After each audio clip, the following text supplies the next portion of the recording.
오랜만에 봤다. 이 정도로 치고 들어온 놈은 놈을 찾으면 죽여버린다. 이를 갈면서.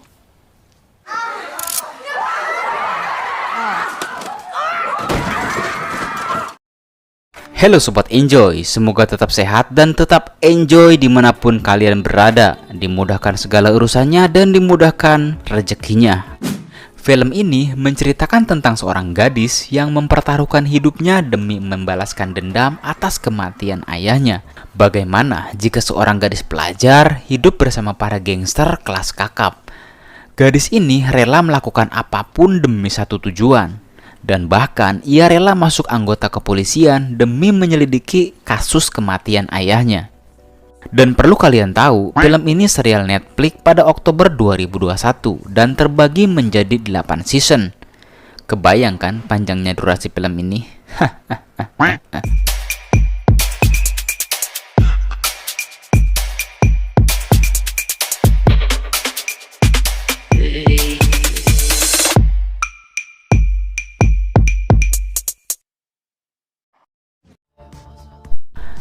Awal film dengan seorang gadis bernama Hyun Ji-woo, seorang gadis yang cukup energik dan hanya hidup dengan seorang ayah. Namun beberapa hari belakangan ini, ayah Ji-woo tidak pernah pulang ke rumah.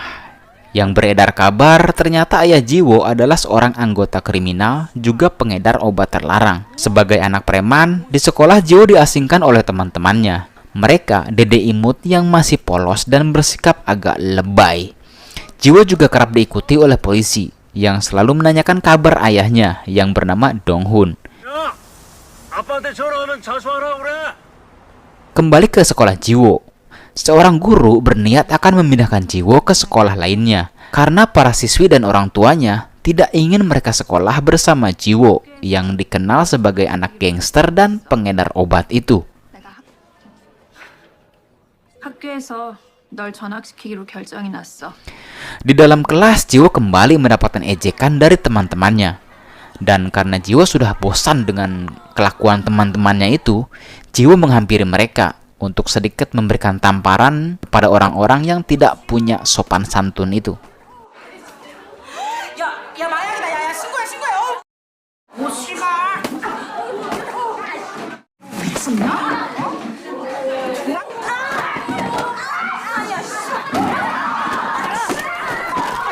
Satu persatu dede imut itu diberikan bogem mentah oleh Ji-woo hingga mereka KO.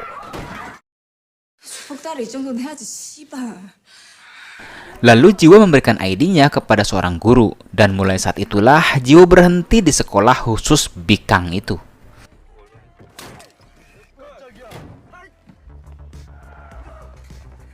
Ketika malam, Dong-hun ayahnya menelpon Ji-woo untuk mengucapkan selamat ulang tahun dan mengatakan ia telah mengirimkan kado ulang tahun yang ia letakkan di depan pintu. Mendengar hal itu, Ji-woo seakan tidak peduli. Kepada ayahnya, Ji-woo juga menceritakan kejadian yang telah ia alami di sekolahnya. Ji-woo juga mengabarkan bahwa ada polisi yang selalu menanyakan kabarnya. Karena Ji-woo sudah merasa kecewa terhadap ayahnya, Ji-woo malah mengatakan lebih baik ayah tidak perlu pulang. 죽었다고 생각할 때까지 배우지 마.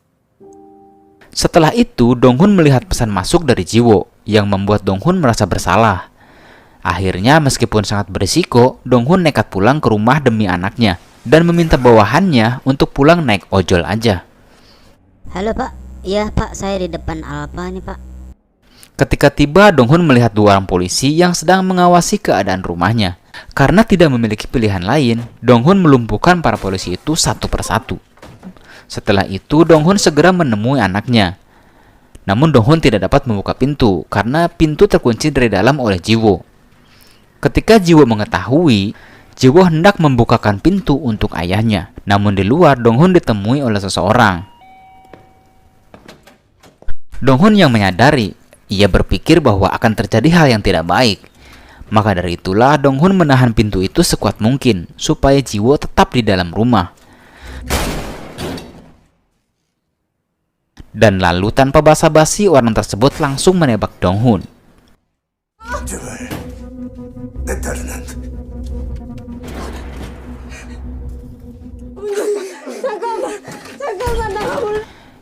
Di sisa-sisa akhir hidupnya, Dong-hun meminta maaf kepada Jiwo dan mengatakan semua ini salahnya. Dari saat itulah Jiwo menyesali apa yang telah ia katakan kepada ayahnya. Yang tentunya jika ia tahu semua ini akan terjadi, ia tidak akan mengatakan apa-apa kepada ayahnya. Di acara pemakaman ayahnya, Jiwo bertemu dengan Mujin, yaitu bos mafia dan bandar obat terlarang ini. Kepada Jiwo, Mujin hanya berkata bahwa Dong-hun adalah sahabatnya.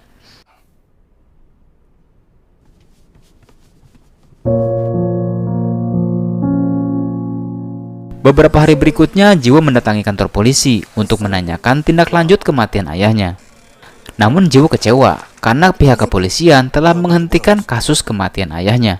Polisi mengatakan tidak ada barang bukti ataupun saksi untuk ditindaklanjuti.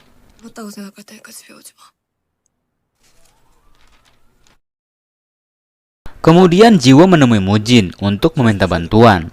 Jiwo ingin Mujin menemukan pembunuh ayahnya dan untuk diserahkan kepadanya, karena Jiwo ingin dia sendirilah yang akan membunuh orang itu. Namun Mujin mengetahui bahwa Jiwo tidak sekuat itu untuk membunuh manusia. Mane rek maihan, mane nyaho teu rasana membunuh jelema teh. Coba tusuk Amang. Anggap wae Amang pembunuhna. Mujin bermaksud memberikan kesempatan kepada Jiwo untuk berani membunuh. Tapi karena Jiwo tidak bisa melakukan itu, akhirnya Jiwo malah mendapatkan tamparan dari Mujin. Hari berikutnya, Jiwo menempelkan beberapa kertas yang berisi pengumuman, seperti iklan sedot WC gitu ya. Bagi siapa saja yang dapat menemukan pembunuh ayahnya, Jiwo akan memberikan uang 5 juta won. Dan hal itu diketahui oleh Mujin. Lalu ketika di rumah, Jiwo menerima telepon. Dan orang itu mengaku dirinya kenal dengan orang yang Jiwo cari. Dan orang itu meminta Jiwo untuk datang menemuinya dengan membawa uang yang telah Jiwo janjikan. Ketika Jiwo tiba di lokasi, ternyata mereka tidak punya informasi apa-apa. Alias Jiwo ditipu oleh cebong dan para kampret ini. Yang mereka inginkan hanyalah cuan, dan cuan bin pulus. Yang kemudian Jiwo diintimidasi dan dipukuli dan ditendang. Lalu Jiwo dimasukkan ke bagasi mobil. Ya lumayan lah ya, udah dapat uangnya, dapat orangnya juga gitu kan. Lalu beberapa menit kemudian Jiwo mendengar keributan di luar. Dan ternyata Mujin dan anak buahnya menghajar para preman yang masih magang itu. Tentu wajarlah jika Mujin nolong Jiwo, karena dari awal Mujin mengaku ayah Jiwo adalah sahabatnya. Mujin berkata tindakan Jiwo sangat bodoh atau cari mati saja kau. Karena Mujin melihat Jiwo bersungguh-sungguh, lalu Mujin mengajak Jiwo ke arena latihannya yang bernama Dongchen, yang mana di sana banyak sekali anak buah Mujin yang berasal dari beberapa daerah. Lalu Jiwo dikenalkan dengan beberapa orang yang mayoritas semuanya laki-laki dewasa. Sedangkan Jiwo hanya gadis yang masih unyu-unyu gitu. Yang tentunya para lelaki brengsek itu berpikir bahwa Mujin sengaja memberikan cemilan untuk mereka. Dan di saat itulah Jiwo dibantu oleh seseorang yang bernama Genji.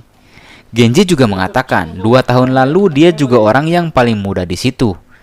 Dan sebagai anggota baru, tugas Jiwo hanyalah untuk bersih-bersih, cuci piring, cuci pakaian mereka.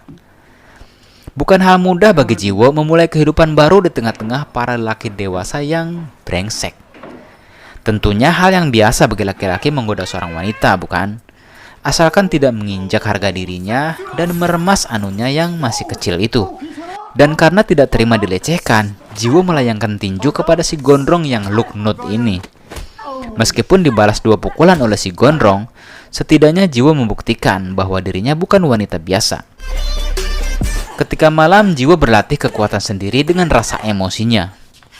Dan Jiwo dihampiri oleh Mujin.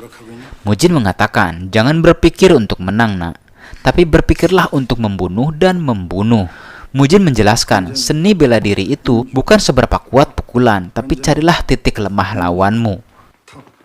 Awalnya Jiwo merasa ragu, karena Jiwo merasa tidak sampai hati untuk memukul Mujin. Tetapi Mujin memberikan semangat dan berkata Jiwo memiliki bakat untuk menjadi seorang petarung. Malam-malam berikutnya Jiwo selalu berlatih dan berlatih. Karena memang hanya ketika semua tertidur, Jiwo mendapatkan kesempatan untuk berlatih. Dan ternyata setiap kejadian di arena diketahui oleh Mujin melalui rekaman CCTV-nya. Singkat cerita, Mujin mengadakan sebuah kompetisi untuk adu kekuatan di dalam satu arena. Dan bagi siapa saja yang bertahan hingga akhir, Mujin akan memberikan hadiah 10 juta won. Dan juga tiket liburan selama seminggu di Bali. Enggak. Pertarungan dilakukan dengan cara barbar. Tidak peduli meskipun mereka teman satu kamar gitu. Dan singkat cerita, tersisa Genji dan Jiwo yang masih bertahan. Dan agak sedikit aneh sih memang, seorang yang baru belajar bisa bertahan sampai akhir. Tapi ya udahlah ya, namanya juga film. Kita akan masuk ke season keduanya.